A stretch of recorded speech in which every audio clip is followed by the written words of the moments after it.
أعوذ بالله من الشيطان الرجيم. إن هذا القرآن يهدي للتي هي أقوم ويبشر المؤمنين الذين يعملون الصالحات أن لهم أجرا كبيرا وأن الذين لا يؤمنون بالآخرة أعتدنا لهم عذابا أليما. ويدعو الإنسان بالشر دعاءه بالخير وكان الإنسان عجولا. وجعلنا الليل والنهار آيتين فمحونا آية الليل وجعلنا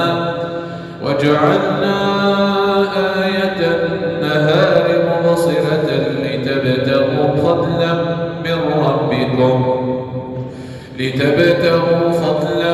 من ربكم ولتعلموا عدد السنين والحساب وكل شيء فصلناه تفصيلا وكل إنسان ألزمناه طائره في عنقه ونخرج له يوم القيامة كتابا يلقاه منشورا.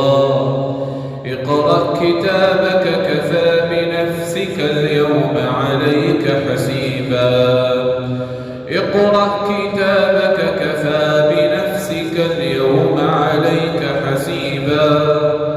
من اهتدى فإنما يهتدي لنفسه ومن ضل فإنما يضل عليها ولا تزر وازرة وزر أخرى وما كنا معذبين حتى نبعث